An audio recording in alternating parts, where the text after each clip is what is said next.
오늘 하나님의 말씀 신명기 10장 12절에서 13절까지 말씀 구약성경 279페이지에 있습니다. 279페이지 다 자신 줄 알고 제가 받들어 봉독하겠습니다. 신명기 10장 12절에서 13절까지 말씀. 이스라엘아, 내 하나님 여호와께서 네게 요구하시는 것이 무엇이냐? 곧 내 하나님 여호와를 경외하여 그 모든 도를 행하고 그를 사랑하며 마음을 다하고 성품을 다하여 내 하나님 여호와를 섬기고 내가 오늘날 내 행복을 위하여 내게 명하는 여호와의 명령과 규례를 지킬 것이 아니냐? 아멘. 오늘 본문 말씀을 중심으로 해서 여호와 하나님께서 바라시는 것은 이라는 제목으로 말씀을 나누고자 합니다. 우리는 신앙생활을 하면서 가끔씩 이런 생각을 하기도 합니다. 여호와 하나님께서 직접 나타나셔서 손 아무개야 부르시고 친히 우리가 해야 할 일들을 말씀해 주시면 얼마나 좋겠는가. 그렇게만 된다면 그 명령에 따라서 내가 진짜 충성을 다할 텐데 내가 뭔지 알지도 못하겠고 우리 주님께서 뭐를 원하시는지도 알지 못하니 내가 무엇을 해야 할까? 이런 생각이 들 때가 있었다는 거예요. 제가 그랬다는 거예요. 그러나 우리의 이런 생각은 현실성이 없습니다. 우선 죄인된 인간인 우리는 거룩하신 여호와 하나님을 직접 만날 수가 없습니다. 우리가 그분을 친히 만나는 순간에 우리는 결코 살아남지 못하기 때문에 그렇습니다. 여호와 하나님의 거룩하심이 우리 죄인들을 불살라 버리시기 때문에 그러하다는 것입니다. 그래서 천하의 모세도 여호와 하나님의 얼굴은 보지 못했고 그분의 영광의 뒷부분만 얼핏 보는 것으로 끝났습니다. 그것도 바위 틈 사이에 모세를 숨겨두시고 또 손으로 바위 틈을 막으신 다음 그분의 영광이 지나가신 것입니다. 여호와 하나님의 본체가 아니고 여호와 하나님의 영광이에요. 영광. 그 영광이 그냥 지나가셨는데도 그 산 일대는 바위가 터져나오고 생난리가 났습니다. 지진이 일어나고. 출애굽기 33장 20절 23절에 그 말씀이 있죠. 그 말씀을 보면은 이렇게 기록되어 있습니다. 또 가라사대 너가 내 얼굴을 보지 못하리니 나를 보고 살 자가 없음이니라. 내 영광이 지날 때에 내가 너를 반석 틈에 두고 내가 지나도록 내 손으로 너를 덮었다가 손을 거두르니 너가 내 등을 볼 것이요 얼굴은 보지 못하리라. 이렇게 된 거예요. 여호와 하나님의 영광이 어떤 것인지 저는 확실히 이야기할 수 없습니다. 여호와 하나님의 본체와 여호와 하나님의 영광. 본체는 확실히 지금 여호와 하나님 보좌에 천국 보좌에 앉아 계시는 그분, 빛으로 계시는 그분이 맞는데 영광은 어떤 식으로 나타나는 어떠한 것인지 확실히 잘 알지는 못하겠어요. 아무튼 여호와의 영광이 나타나시기만 해도 이 지구촌은 생난리가 난다는 것이죠. 그리고 또한 두 번째로 여호와 하나님께서 천번양보하여서 친히 얼굴을 나타내시는 것보다도 그 영광이 나타나셔서 천번양보하셨어. 이 땅에 오셔서 그분의 영광으로 나타나셔서 우리에게 친히 말씀하신다 해도 문제는 여전히 남습니다. 무슨 이야기냐면은 그 음성이 영광으로는 오셔서 말씀을 하신데도 불구하고 그 음성이 너무 크고 웅장하고 두렵고 떨려서 평범한 인간으로서는 그 음성 듣는 것 자체를 견딜 수 없는 지경이 된다는 거예요. 출애굽기 19장 16절에서 18절 보면은 그 말씀이 기록되어 있잖아요. 제3일 아침에 우레와 번개와 빽빽한 구름이 산 위에 있고 나팔 소리가 심히 크니 진중 모든 백성이 다 떨더라. 시내산의 연기가 자욱하니 여호와께서 불 가운데서 거기 강림하심이라. 그 연기가 옹기점 연기같이 떠오르고 온 산이 크게 진동하며 난리가 난 거예요. 이때 여호와님의 영광이 이 시내산에 임하신 거예요. 임하시는 이 장면을 지금 설명하신 거예요. 온 산이 크게 진동했다는 거예요. 다시 말해 지진이 어마어마한 지진이 일어났다는 것이죠. 조금 전에 우리 이권사님 기도해 주셨는데 터키하고 시리아 그 지진이 일어나서 난리가 났잖아요. 죽음의 공포 속에서 그들이 덜덜 떨었잖아요. 시내산이 그랬다고, 시내산이. 근데 시내산은 다행히 높은 건물 같은 것이 없잖아요. 그래서 뭐 기껏 해봐야 텐트 쳐놔놓고 살았으니까 텐트가 흔들려봐야 뭐가 무너지겠어요. 뭐 기껏 해봐야 뭐 냄비 몇 개 뭐 흔들리는 것으로 끝났겠죠. 그렇지만 그들이 그 땅이 흔들리는 것으로 인해서 너무 무서워했다는 거예요.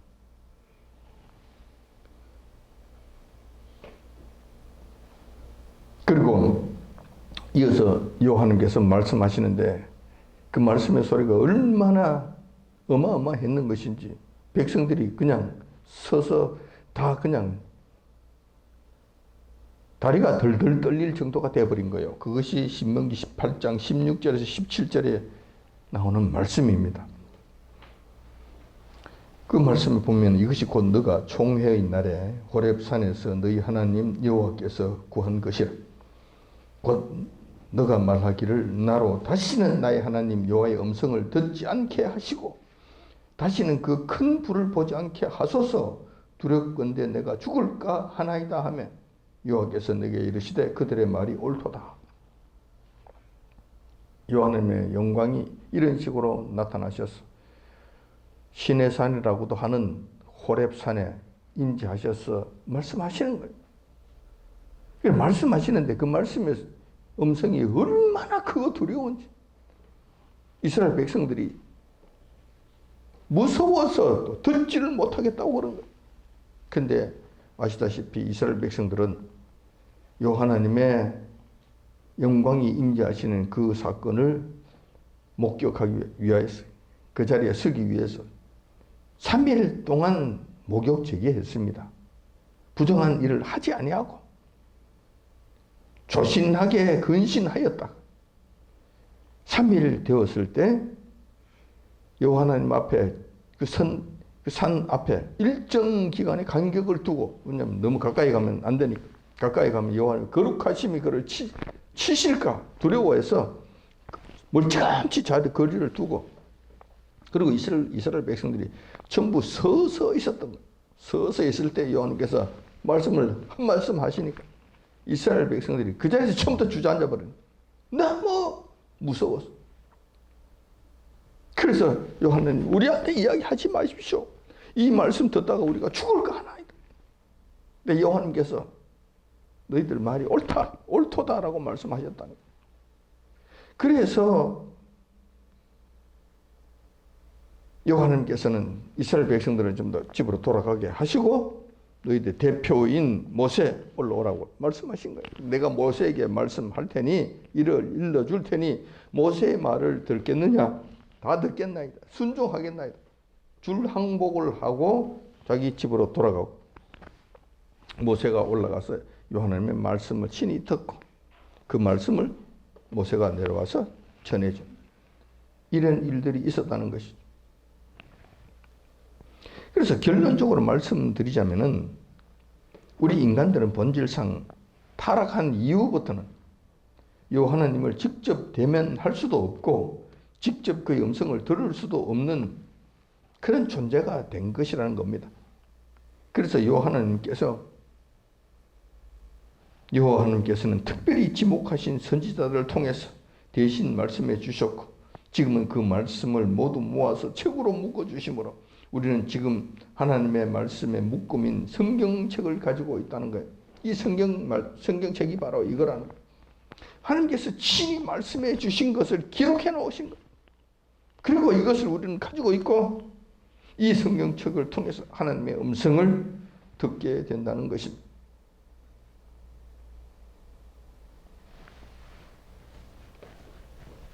우리가 직접 요 하나님의 음성을 듣고 싶다. 요 하나님 직접 보면 참 좋겠는데 응감생심이 우리가 할 수가 없어요. 그것 자체가 안 된다는 거예요. 그래서 이 말씀을 저희들에게 허락해 주셔서 성경책으로 말미암아 확실하게 요 하나님의 음성을 다 들을 수 있게끔 하나님의 뜻을 온전히 알 수 있게끔 해 주셨다는 거예요. 그리고 이 말씀만 가지고는 여러분들이 또 다 이해하기가 힘드니까 하나님의 종들을 그때그때 세우셔서 이 말씀이 뜻하는 것이 무엇인지 다시 풀어서 설명해 주시고 그때그때 상황과 형편에 맞게끔 이 말씀을 적용해 주시고 하는 이런 일들을 행하셨다는 거예요. 그래서 오늘 또 제가 여러분들 앞에 서서 하나님의 말씀을 가지고 이 하나님의 말씀이 이 부분이 하나님께서 뜻하시는 것이 무엇인지 지금 우리에게 이 시점에서 바라시는 것이 무엇인지 풀어서 설명해 준다는 거예요. 이렇게 들으시면 된다는 거예요. 오늘 하나님께서 저희들에게 해주신 수많은 많은 말씀 중에서 우리 인간들에게 진정 바라시는 것이 무엇인지 한번 살펴보고자 합니다. 이 많은 내용들을 우리에게 기록해 주셨잖아요. 그런데 이 중에서도 특별히 하나님께서 우리에게 바라시는 것이 있다는 거예요. 우리에게 원하시는 것이 있다는 거예요. 우리에게 요구하시는 것이 있다는 거예요. 이게 뭐냐? 이게 뭐냐? 우리가 하나님을 섬긴다는 것은 그분의 뜻을 잘 받아들이겠다는 것을 의미하고 그분의 뜻을 잘 받아들이겠다는 것은 그분의 명령에 진심으로 순종하겠다는 것을 의미합니다.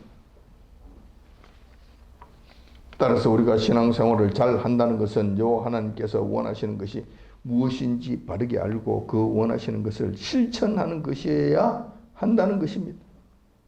그래서 오늘은 이 문제를 중심으로 해서 말씀을 나누고자 하는 것입니다. 하나님께서 바라시는 것, 원하시는 것, 우리에게 요구하시는 것이 무엇일까? 다행히 오늘 본문 말씀에 그 내용이 기록되어 있습니다. 본문 말씀을 보니까 하나님께서 출애굽할 당시 이스라엘의 선지자로 세워주셨던 모세를 통해서 저희들에게 무엇을 원하시는지 친히 말씀해 주신 것이 있다는 것입니다. 모세를 통해서 저희들에게 말씀해 주신 거예요. 하나님께서 내가 너희들에게 필요한 것이 있다. 내가 너희들에게 원하는 것이 있다라고 친히 말씀해 주셨다는 거예요. 오늘 조금 전에 봉독해 드렸던 이 말씀이 바로 그 말씀이에요. 오늘 본문 말씀이 바로 그 말씀인데 본문 말씀을 자세히 살펴보면 하나님께서 저희들에게 요구하시는 것은 크게 두 가지로 나눠지고 있습니다. 하나는 하나님을 진심으로 섬겨달라는 거예요. 섬기라는 거예요. 나를 진심으로 섬겨라. 이것을 첫 번째 원하시고 두 번째 원하시는 것은 하나님의 명령과 규례를 지키라는 것. 이 두 가지가 하나님께서 저희들에게 바라시는 핵심 내용이라는 거예요. 이 두 가지라는 거예요. 두 가지. 그때도 그랬고 지금도 그렇고 앞으로도 그럴 겁니다. 왜냐하면 하나님의 말씀은 영원 불변하기 때문에 그래요. 그래서 오늘 이 두 가지 말씀들을 조금 더 구체적으로 한번 생각해 보고자 하는 것입니다. 하나님께서 저희들에게 원하시는 이 두 가지 사항을 조금 더 구체적으로 한번 살펴보고자 하는 것입니다. 첫 번째, 하나님을 섬겨야 되는 것. 그런데 하나님을 섬겨야 되는 이 문제는 하나님께서 그 이유를 설명해 놓으셨어요. 하나님께서 나를 섬겨야 돼. 나를 섬기기를 원한다. 이것을 내가 너희들에게 요구한다. 그런데 그 이유가 있다. 그 이유가 있다. 여호와님께서는 폭군이 아니십니다. 독재자는 더더욱 아니십니다. 당시 이스라엘 백성들은 물론이고 지금 여호와 하나님을 따르는 믿음의 형제들, 지금 저희들에게까지 여호와 하나님은 지극히 당연한 사실로 저희들에게 말씀하신다는 거예요. 이것도 마찬가지 여호와 하나님을 섬겨야 하는 이유에 대해서 충분히 말씀해 주시는 거예요. 그때도 그렇고 지금도 마찬가지. 다른 데에 가는 것이 아니라 여호와 하나님만을 섬겨야 되는 이유를 말씀해 주신다는 거예요. 첫 번째 이유가 이런 것입니다. 우리가 섬기는 여호와 하나님은 창조주 하나님이시라는 사실입니다. 너와 나를 비롯한 세상 만물들을 여호와 하나님께서 친히 만드셨다는 거예요. 친히 창조하셨다는 것이죠. 신명기 10장 14절에 그 말씀이 있잖아요. 하늘과 모든 하늘의 하늘과 땅과 그 위의 만물은 본래 내 하나님 여호와께 속한 것이로되. 여호와님께서 창조하시고 여호와님께서 창조하셨으니 여호와님의 소유물이라는 거예요. 여호와님의 소유물. 저와 여러분들의 생명뿐만 아니라 이 세상 만물이 전부 다 여호와 하나님의 것이라는 것이죠. 왜냐하면 그분이 친히 창조하셨으니까. 세상 과학은 이 세상이 어떻게 시작되었는지 별소리들을 다 합니다.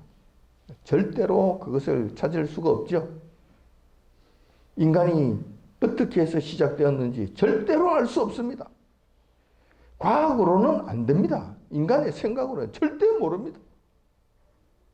성경은 창세기 1장 1절 처음부터 말씀하시잖아요. 여호와 하나님께서 창조하셨다고. 그분이 창조하신 것이라고. 여기가 신앙의 세계, 믿음의 세계에 들어가는 입구에 출입문이. 이걸 인정하지 않으면 모든 신앙 시작되지 않습니다. 이 세상 철학자들과 이 세상의 지혜자들과 이 세상 과학자들이 그 난리를 치는데도 불구하고 신앙의 문이었던 창세기 1장 1절 이 길을 들어가지는 못하는 거예요.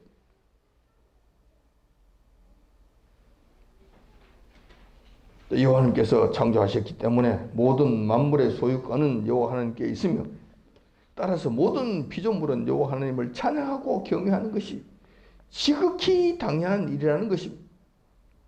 우리 주인에게 주인님이라고 부르는 것 당연하지.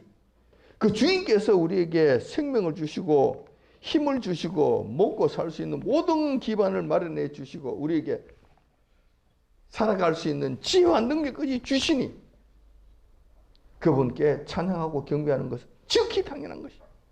누구에게 감사할 거예요? 누구에게 찬양할 거예요? 누구에게 무릎 꿇겠냐고. 그 중에서도 특히 우리 인간은 여호와 하나님께서 창조하신 창조물 중에 가장 위대하고 가장 소중하고 가장 여호와 하나님의 성품에 합한 자로 창조하셨잖아요. 여호와 하나님의 속성을 우리에게 전가시켜 주셔서 여호와 하나님의 속성을 공유하는 피조물로서 유일하게 인간을 만드셨어요. 그러고 난 다음에 세상 만물을 다스리라고, 지배하라고, 이 세상 만물을 돌보라고.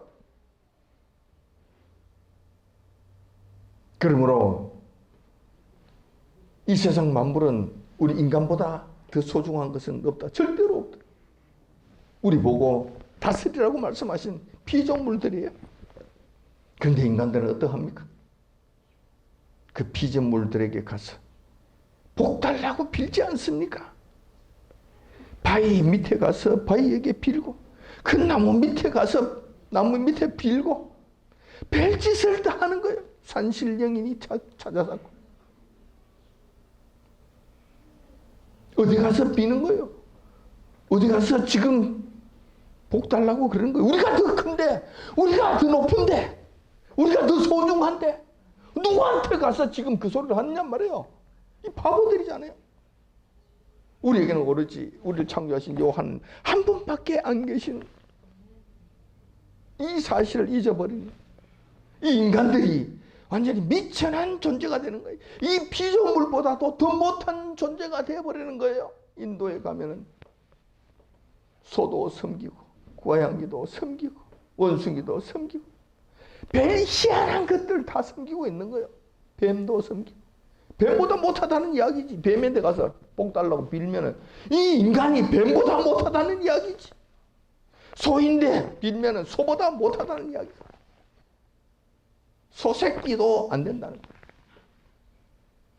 잘 찾아보면 개도 섬기는 자도 있을 거예요. 인도는 하도 이상한 곳이 되었어. 개보다 못한 인간이 되잖아요.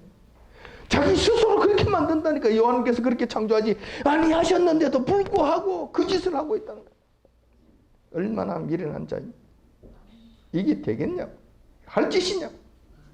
우리는 지금 우리의 존재가 지금은 잠시 천사보다 못하게 되어 있지만 우리가 죽는 순간에 영원한 세계에 올라갈 때 혼련이 변화되는 순간에 본질적으로는 천사보다 더 높은 지위로 창조해 놓으신 거예요.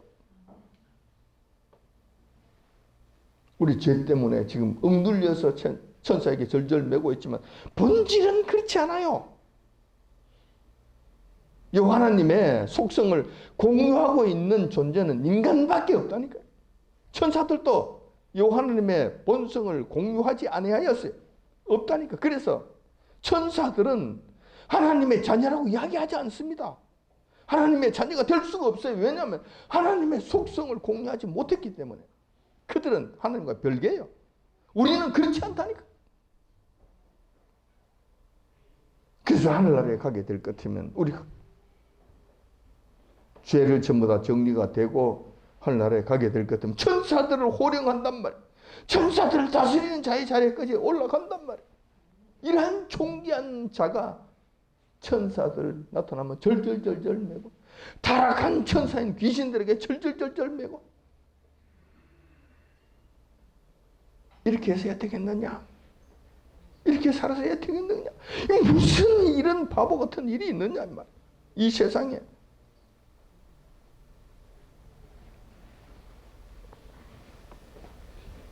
우리가 경외하는 대상은 우리를 창조하신 오로지 한 분, 요 하나님만을 경외하고 그분만을 섬기며 그분만 찬양하는 거예요. 그 외에 그 어떤 것도 우리의 찬양 대상이 안 됩니다. 천사도 우리의 찬양의 대상이 아닙니다. 그 어떤 것도 아니라. 여러분 잘 이해하시기 바랍니다. 이런 멍청한 삶을 살지 마시기 바랍니다. 두 번째, 요한 섬겨야 될 이유가 있습니다.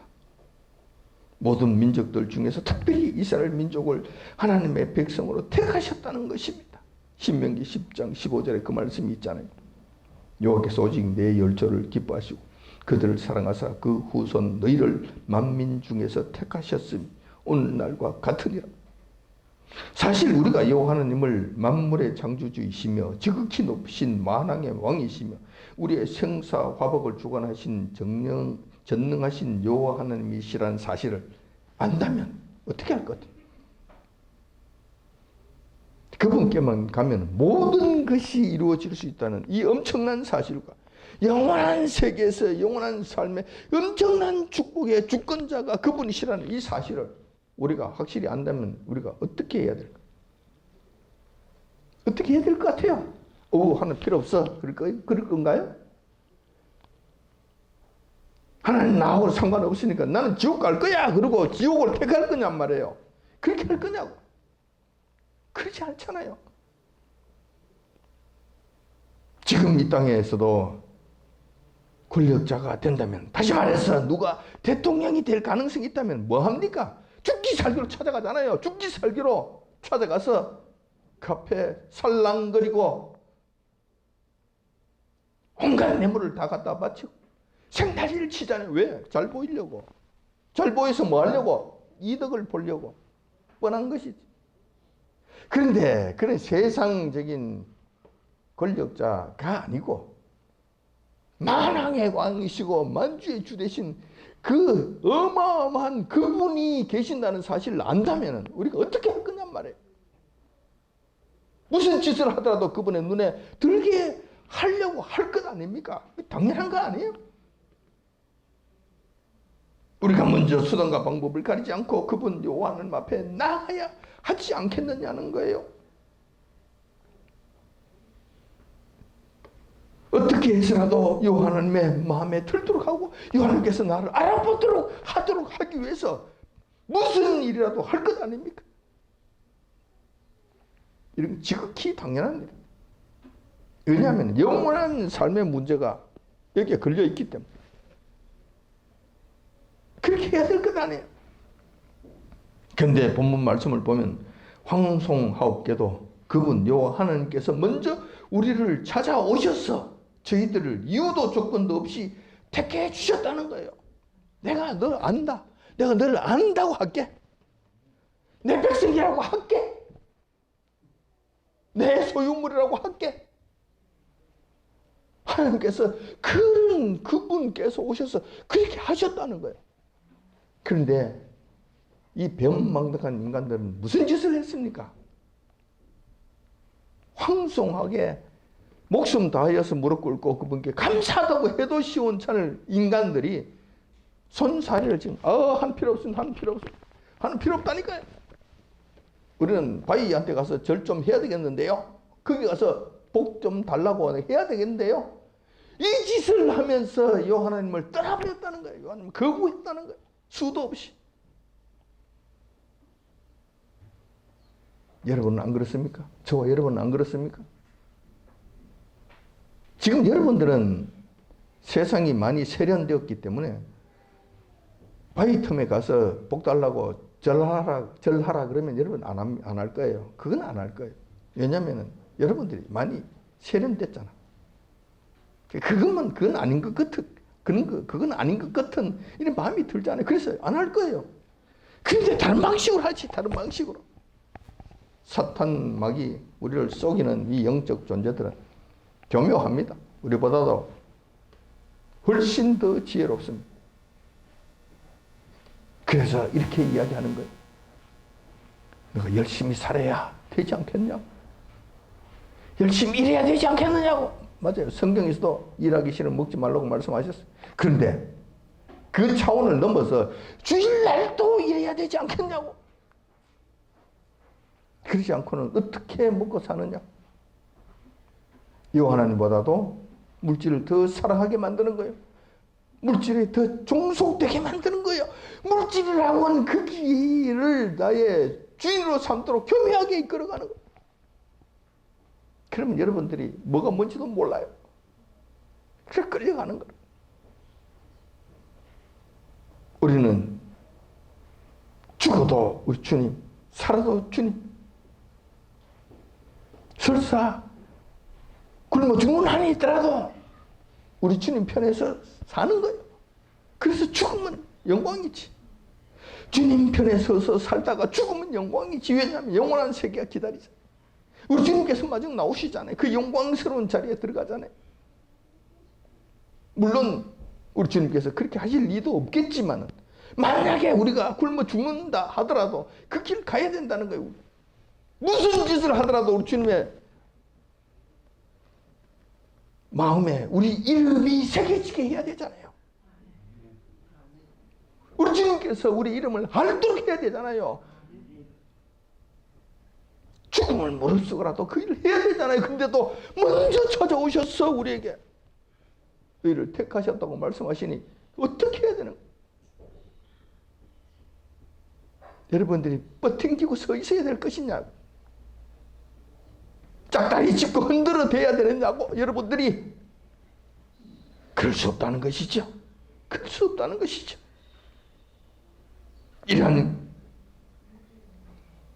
이러한 사실을 이렇게 안다면, 이런 기가 막힌 사실들을 안다면 우리가 어떻게 가만할 수 있겠는가? 경배를 드리지 않을 수 있겠는가라는, 내 목숨이 다한 날까지 그분을 찬양하고 경배하지 않을 수 있겠냐는 거예요. 세 번째, 여호와 하나님만을 섬겨야 되는 이유가 있습니다. 애굽에서 종되었던 자들을 구원해 주셨다는 사실입니다. 신명기 11장 3절에서 4절에 그 말씀이 나오고 있죠. 애굽에서 그 왕 바로와 그 전국에 행하신 이적과 기사와 또 여호와께서 애굽 군대와 그 말과 그 병거에 행하신 일, 곧 그들이 너희를 따를 때에 홍해의 물을 그들을 덮어 멸하사 오늘까지 이런 것과, 다시 말해서 출애굽을 할 당시에 요한께서 그 크신 기적과 이적으로 애굽의 군대와 애굽의 왕을 완전히 엎어버리시고 이스라엘 택하신 이스라엘 백성들을 구원해 주신 이 사건, 이것을 말씀해 주시는 것. 이 일은, 이렇게 요한께서 행하신 그 일은 역사상 그 유례가 없는 엄청난 일이었습니다.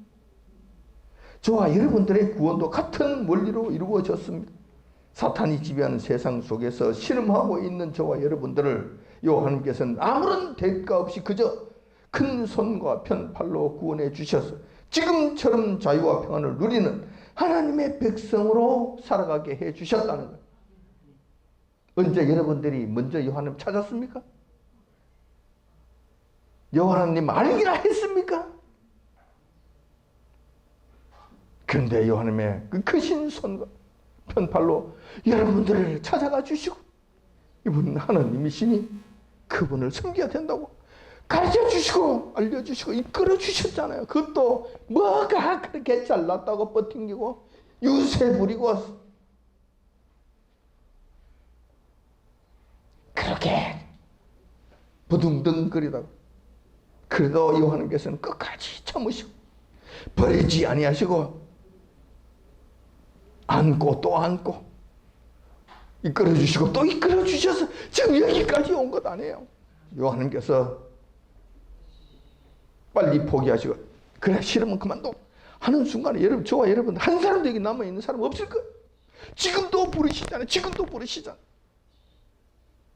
뿐만 아니라 너희들의 죄가 너무 크니 이 세상 끝내야 되겠어. 그리고 여러분들이 주님 앞에 오기도 전에 요한께서 여러분들의 이름을 알기도 아시기도 전에 이 세상 끝내버리신다면 여러분 운명이 어떻게 될 뻔했어요. 큰일 날 뻔한 것 아니에요. 큰일 날 뻔한 것. 사정이 이러할진대 여호와 하나님을 경외하라는 주님의 명령이 우리들에게 과한 것인가? 우리에게 과한 것인가? 아니면 우리가 당연히 여호와 하나님께서 말씀하지 아니하신다 하더라도 자원해서 해야 되는 일인가? 그리고 진심을 담아서 경외해야 되는 것인가? 안 그러면 마지못해서 해야 되는 일인가? 한번 생각해 보라는 거예요.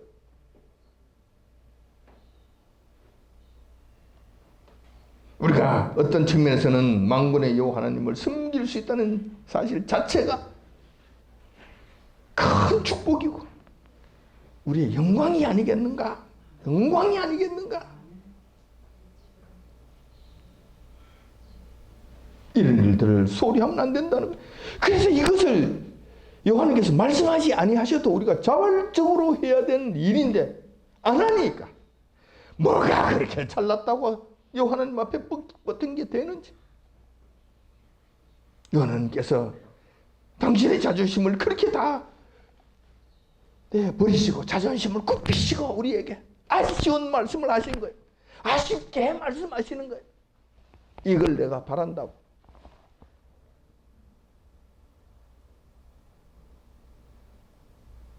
젊었을 때 한 여인을 얻기 위해서는 이런저런 이야기를 하는 거예요. 근데 그 여인들은 뭐가 잘났다고 그런지 표현 안 해요. 막 계속 튕겨. 계속. 기차 팔동이 닳도록 다녀. 기차 팔동이 그냥 닳도록 다녀야 겨우 마음 하나 얻는 거. 제가 그랬다고. 제가 그래서 결혼한 거예요. 안 그랬으면 어림없는 이야기지. 뭐가 잘났다고 그랬는지 지금은 그렇지도 않으면서 우리가 여호와 하나님 앞에 그런 모습이라는 거예요. 뭐가 잘났다고 여호와 하나님 앞에서 이렇게 버틴 거지. 나와 같이 살자고 했을 때, 예, 하나님. 그렇게 해야 되는 것이 맞는 것 아닌가요?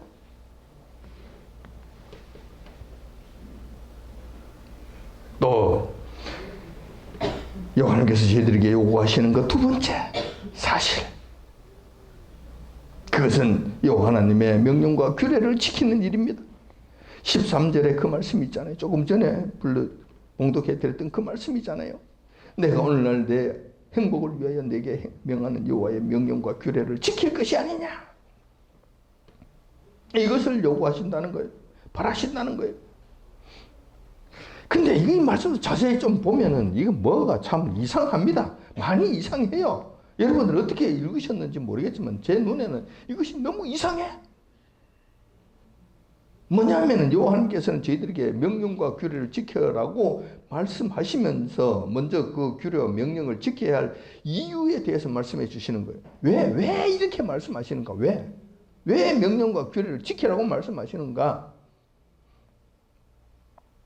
그 이유는 여호와 하나님을 위해서가 아니라는 거예요. 너희들 행복을 위해서라는 거예요. 다시 한번 읽어봅시다. 내가 오늘날 내 행복을 위하여, 너의 행복을 위하여 내게 명하셨다는 거예요.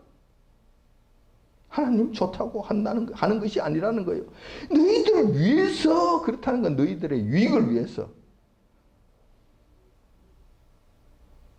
너희들의 행복을 위해서 그랬다는 거예요. 모두 우리의 유익과 행복을 위한 것으로 가득 차 있다는 거예요. 그러니까 다시 말해서 여호와께서 저희들에게 지키라고 주신 규례와 명령은 우리의 유익들을 위한 내용으로 가득 차 있다는 것이죠. 그런 이야기죠. 사실 여호와께서는 아쉬울 것이 전혀 없으신 분이십니다. 문제는 항상 피조물인 우리입니다. 여호와께서 너 몰라 하는 순간에 우리는 전부 다 죽음. 끝납니다. 끝나. 그렇다고 해서 요한께서 무슨 타격 받으시는 거 있으십니까? 요한 아무 문제 없습니다. 아무 일 없습니다. 다 없애버리시고 다시 시작하셔도 얼마든지 하실 수 있는 분이세요. 근데 요한께서 그렇게 하지 아니하신다는 것. 마치 요한께서 뭔가 많이 아쉬워서 우리에게 통사정하는 이런 구도가 지금 이런 구도예요.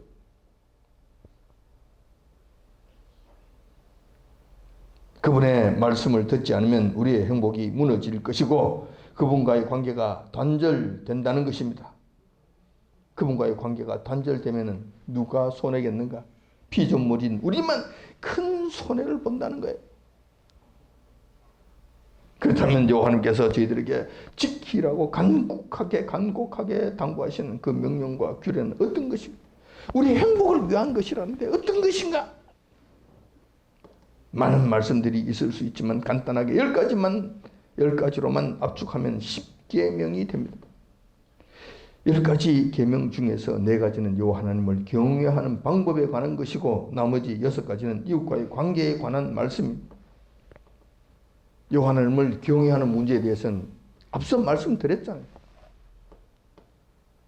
그러니까 그렇게 하시면 되는 거고 나머지 6개 문제만 남았네. 이것이 우리 이웃들과의 관계에 관한 말씀이에요.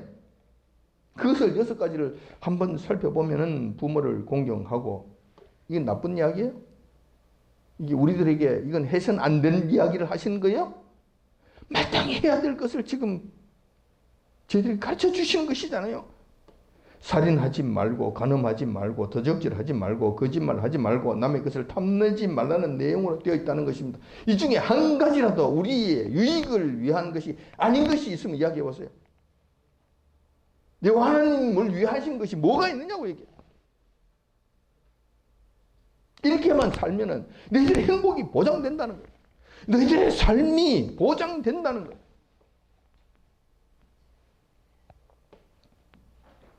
이러한 계명을 지키는 것은 결국 우리들의 행복한 삶을 위해 절대로 필요한 절실한 것들이라는 것입니다.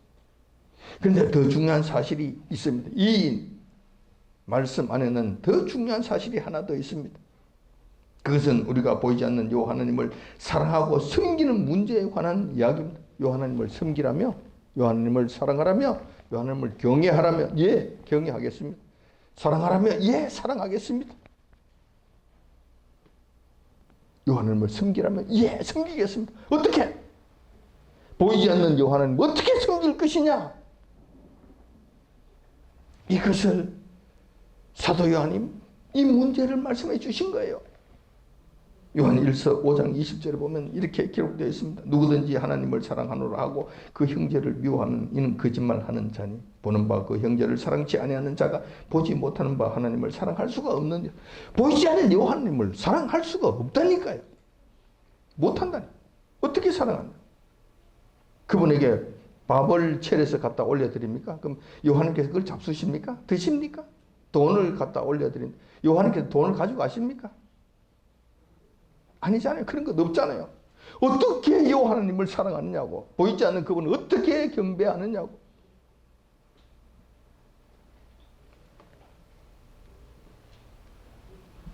이 부분에 대해서 사도 요한이 말씀해 주신 거예요.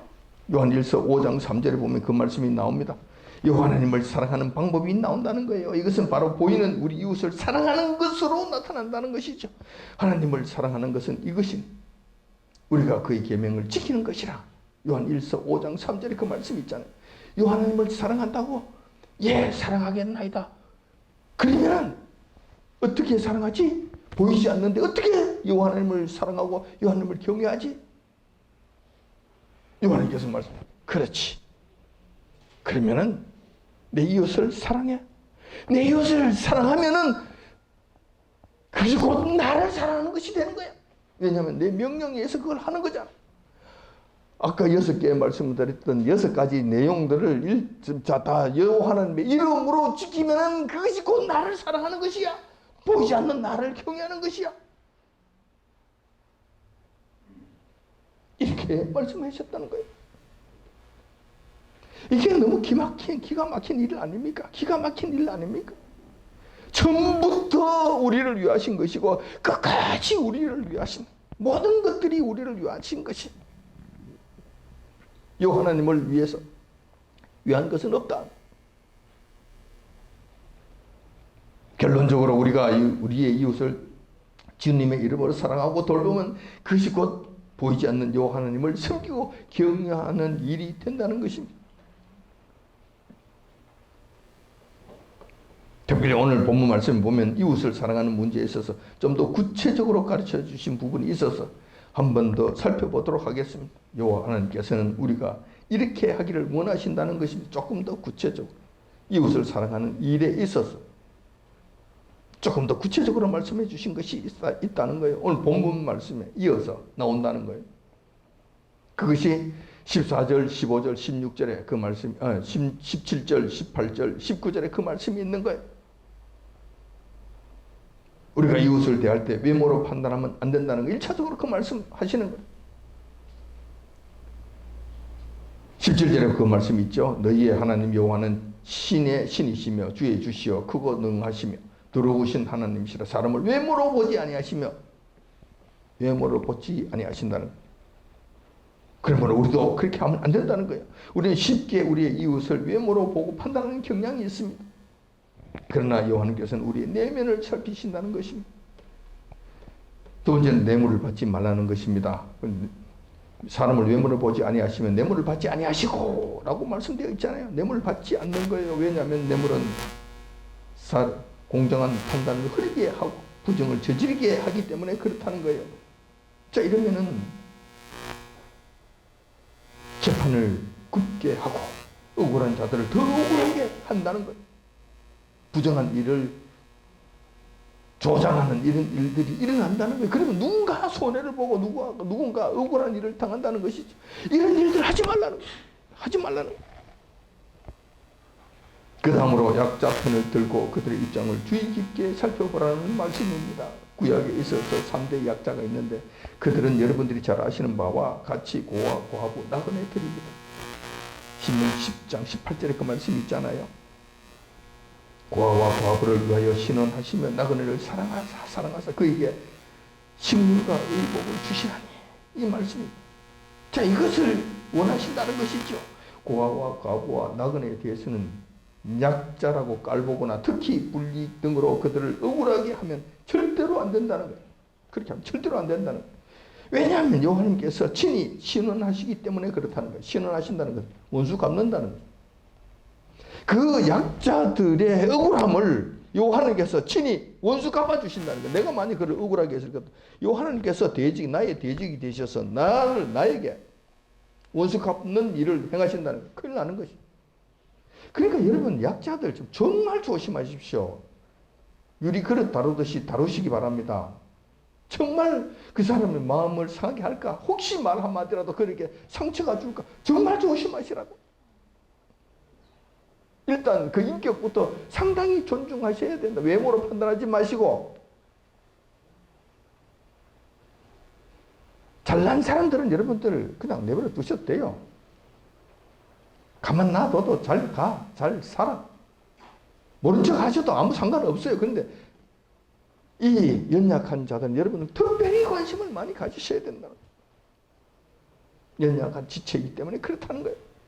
자칫 잘못하면 여호와 하나님께서 신원하시는 날에 내가 죽을 수 있다는 것을 여러분 기억하셔야 돼요. 그렇게 하시면 안 된다는 거예요. 그리고 그렇게만 해서 끝나는 것이 아니라 그런 다음에 그들의 생명을 유지하는데 절실하게 필요한 음식과 옷을 나누어 줌으로써 그들을 돌봐줘야 한다는 것입니다. 이렇게 해서 우리가 터키의 지진이 일어났을 때 성금을 모아서 보내준 것 아닙니까? 물론 큰 돈은 아니지만 그래도 이런 마음을 묶어서 그들에게 전한 것 아닙니까? 이렇게 해야 된다는 것이죠. 우리는 오늘 여호와 하나님께서 저희들에게 요구하시는 것이 무엇인지에 대해서 한번 살펴보았습니다. 만군의 여호와 하나님께서 미천한 저희들에게 바라는 것이 있다고 하시니 갑자기 정신이 번쩍 들기도 하고 또 무슨 굉장한 것을 요구하실 것 같은 긴장감이 돌기도 했습니다. 그러나 하나하나 살펴보니 지극히 평범한 것이었고 지극히 기본적인 것들이었습니다. 다시 말해서 새로운 것이 아니라는 것이었습니다. 뿐만 아니라 하나같이 우리 인간들의 유익을 위한 것이었으며 당신의 택한 백성들의 행복을 위한 것들이었다는 것을 알게 되었습니다. 여호와 하나님께서 저희들에게 요구하시는 것이 전혀 부당하지 않고 우리들의 유익을 위한 것이라면 우리가 거역할 이유가 없습니다. 그러나 연약한 우리는 그러한 주님의 음성 듣기를 싫어하고 힘들어했음을 또한 고백합니다. 하지만 우리 주님의 진심을 알았으므로 앞으로는 우리의 힘을 다하고 성품을 다하고 마음을 다하여서 여호와 하나님만을 경외하고 그분께서 지키라고 명하신 명령과 규례를 힘써 지킴으로 하나님의 택하신 거룩한 백성으로서의 구분된 삶을 살아가시는 저와 여러분들이 다 되시길 이 아침 주님의 이름으로 축원드립니다. 아멘. 기도하겠습니다.